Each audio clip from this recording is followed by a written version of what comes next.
Paris, tahun 1860-an. Sebuah kota yang sedang berubah. Revolusi industri sedang mengubah kehidupan seharian. Dalam era kemajuan ini, sebuah kuil baru telah lahir, gedung serbaneka. Ini adalah Au Bonheur des Dames, sebuah karya sastra oleh Émile Zola. Zola melukiskan potret yang jelas tentang cita-cita, cinta, dan daya tarikan konsumerisme. Kita memasuki dunia di mana lampu gas menerangi jalan-jalan yang lebar. Sertai kami dalam perjalanan ke jantung kota Paris Zola.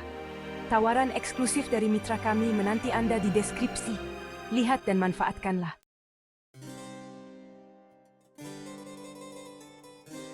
Lebih dari sekadar cerita, Au Bonheur des Dames adalah cerminan harapan dan ketakutan masyarakat yang sedang berubah. Di tengah-tengah cerita ini, kita bertemu Denise Baudu, seorang wanita muda dari desa. Dia tiba di Paris mencari kehidupan yang lebih baik.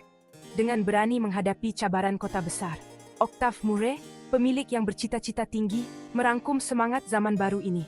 Melalui nasib mereka yang saling terkait, Zola mengeksplorasi hubungan kompleks antara ambisi dan cinta. Bersiaplah untuk memasuki kisah yang masih relevan hingga saat ini.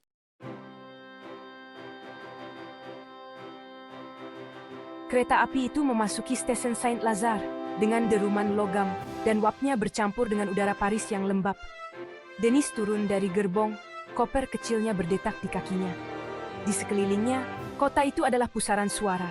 Derap kaki kuda di atas batu bulat, teriakan para pedagang kaki lima yang menjajakan dagangan mereka, dan dengungan 1000 percakapan. Denise telah memimpikan momen ini selama bertahun-tahun, memimpikan untuk melarikan diri dari kehidupan desa. Akhirnya dia di sini, siap untuk menempa takdirnya sendiri. Dia telah mendapat pekerjaan di Bonheur des Dames, department store besar yang pernah dia dengar di desanya. Dan dengan erat memegang kopernya, Denise berjalan menuju labirin jalan-jalan Paris.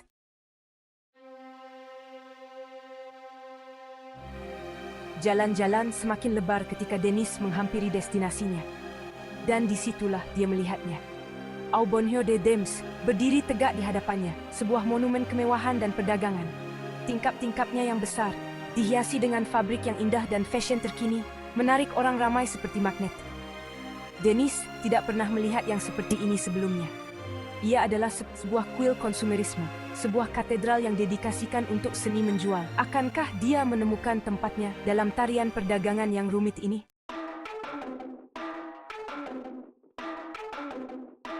Au Bonheur des Dames sangat berbeza daripada kedai kecil yang biasa Denise kunjungi. Masa untuk kedai-kedai yang gelap dan berdebu sudah berakhir. Di tempat mereka muncullah kedai-kedai yang mengagumkan, dibanjiri cahaya semula jadi yang masuk melalui tingkap besar, menerangi barangan dengan menarik. Ia adalah permulaan era baru dalam perdagangan, era gedung serbaneka. Setiap bahagian, seperti dunia kecilnya sendiri, menawarkan pelbagai jenis produk, dari fashion Paris terbaru hingga minyak wangi eksotik dan pelbagai jenis perabot. Kedai seperti ini bukan sahaja menawarkan produk yang menjual pengalaman, impian kejayaan dan kemakmuran, seperti Galleria Vittorio Emanuele Totti di Milan. Denise menyaksikan pemandangan ini, berada di antara rasa kagum dan sedikit kegelisahan.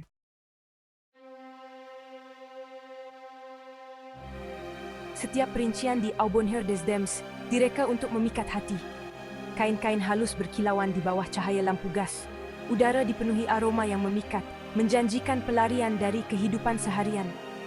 Setiap barang diletakkan dengan teliti untuk menarik perhatian dan menggoda, mengubah benda biasa menjadi objek keinginan. Zola dengan jelas menggambarkan kegilaan waktu jualan, keinginan yang tak terhenti untuk mendapatkan hebat. Kedai besar ini akan peluang dan risiko.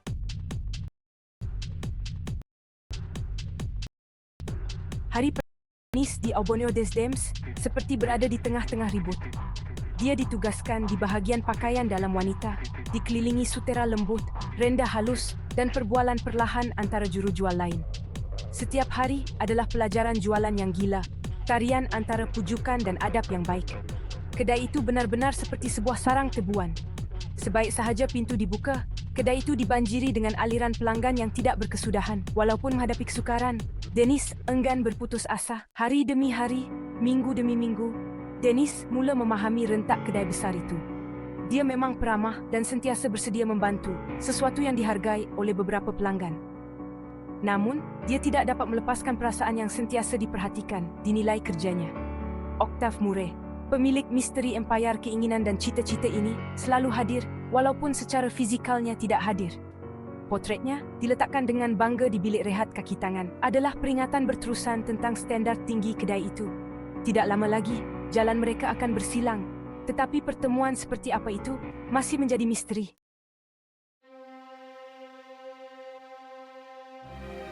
Kehidupan di The Ladies Paradise bagaikan satu pusaran, aliran pelanggan yang tidak henti-henti, gunung kain dan sasaran jualan yang perlu dicapai. Denise sibuk bekerja, tiada masa untuk berfikir, apatah lagi untuk memerhatikan perubahan kecil di sekelilingnya. Namun, ada sesuatu yang berbeza, arus yang tidak kelihatan mengganggu aliran kebiasaan.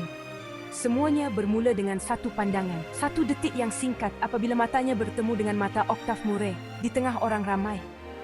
Mata Murray, yang biasanya dingin dan penuh perhitungan, tertumpu padanya dengan sinaran kesedaran di sebaliknya. Denise segera mengalihkan pandangannya, terkejut, jantungnya berdegup kencang dengan campuran rasa gugup dan teruja, malu dan serba salah. Denise cuba mengabaikan usikan Clara. Ini sungguh keterlaluan, satu penghinaan besar. Kenapa pula orang seperti Octave Murray, gergasi industri, seorang yang begitu terhormat, mengambil berat tentang jurujual biasa sepertinya? Namun begitu, benih keraguan telah disemai dan menemui tanah yang subur di fikirannya. Dia mendapati dirinya sering memandang Murray setiap kali lelaki itu lalu, dan setiap kali mata mereka bertemu, jantungnya berdegup kencang.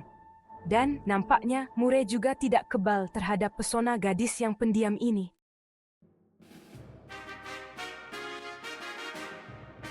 Octave Murray adalah seorang lelaki yang karismatik dan bercita-cita tinggi, dan dia memasuki Ladies Paradise seperti ribut musim panas. Dia mempunyai bakat untuk memahami keinginan pelanggannya dan mengubah barang-barang biasa menjadi godaan yang tak tertahankan. Bagi Denise, dia adalah misteri, seorang lelaki yang penuh dengan kontras, yang menarik dan menakutkannya pada masa yang sama. Dia memerhatikannya dari jauh, cuba memahami lelaki di sebalik topeng yang dibinanya dengan teliti. Dia benar-benar mahir dalam bidangnya. Setiap kata-katanya, setiap gerak-gerinya memancarkan kekuatan yang tidak dapat disangkal.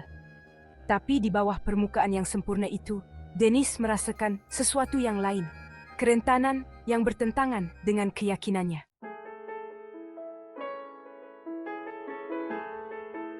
Minggu demi minggu, minat Murray terhadap Denise semakin mendalam. Dia sering mencari kesempatan untuk berbincang dengan Denise tentang kehidupan mereka, impian mereka, dan pandangan mereka tentang kota Paris. Meskipun awalnya ragu-ragu, Denise mula merasakan dirinya tertarik kepada kepintaran Murray, pandangannya yang mendalam, dan kemampuannya untuk meruntuhkan tembok yang selama ini dibangunnya. Untuk pertama kalinya dalam hidupnya, Murray tertarik kepada seorang wanita yang tidak terpesona oleh kekayaan atau kuasanya. Kejujuran dan kebaikan hati Denise bagaikan udara segar di antara kepalsuan wanita-wanita di sekitarnya.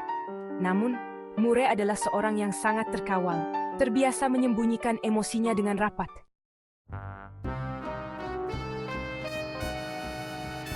Suasana menjadi tegang setiap kali Murray berada di dekatnya. Denise sukar untuk fokus pada pekerjaannya, merasakan pandangan mata Murray yang tajam. Walaupun pertemuan mereka singkat dan jarang berlaku, setiap pertemuan itu mula terasa istimewa. Saling berbalas pandangan mata di tengah kesibukan orang ramai, sentuhan jari yang tidak disengajakan ketika mereka sama-sama melihat kain, pujian lembut tentang etika kerjanya. Setiap interaksi membuatkan Denise menggeletar, membuatnya hampir tidak dapat bernafas. Jurang pemisah antara kelas sosial mereka bagaikan tembok yang tidak dapat dirobohkan. Sebuah peringatan yang menyakitkan bahwa masa depan bersama adalah mustahil. Seiring berjalannya waktu, Denise bergelut dengan perasaan yang semakin mendalam terhadap Murray dan kenyataan pahit bahwa cinta mereka, jika boleh disebut demikian, akan membawa pada kehancuran.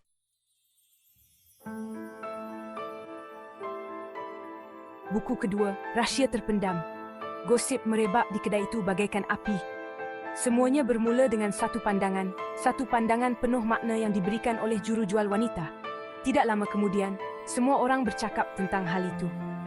Clara mengarang cerita tentang minat Encik Murray terhadap Denise, menambah sedikit perisah dari imajinasinya sendiri. Denise dengan malu cuba untuk mengabaikan semua bisikan itu.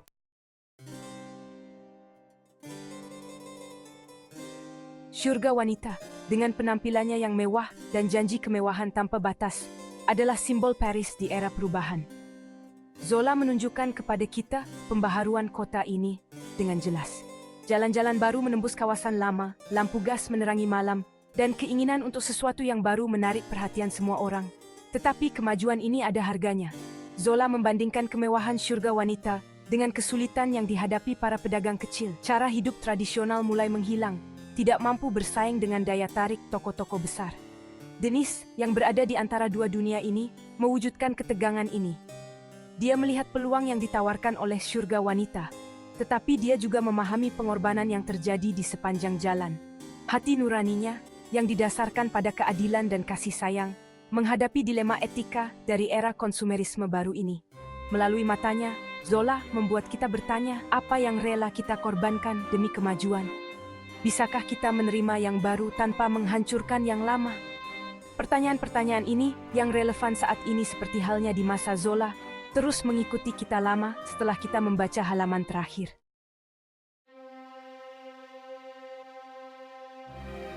Zola dengan mahir menggambarkan sisi gelap masyarakat Paris, rasa tidak puas yang tersembunyi di balik kemajuan.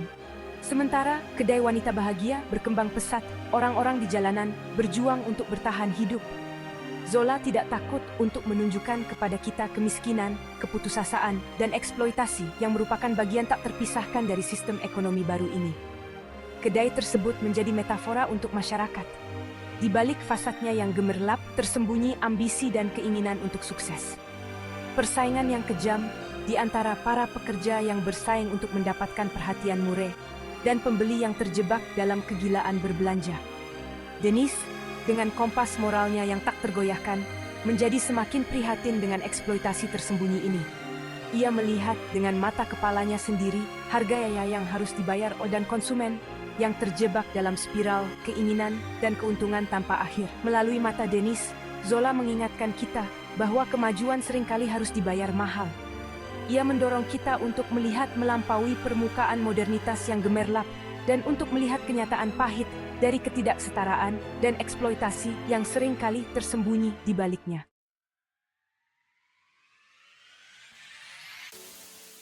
Kesan ditinggalkan oleh Deleuze dan yang sentiasa relevan, gema jauh melampaui batu Paris abad ke-19. Berubah dari gaya yang naif menjadi kehidupan Paris yang kritis, memberi kita pelajaran tentang kerumitan cinta, pikat konsumeris kita untuk menghadapi tangan keinginan kita dan akibat yang berlebihan.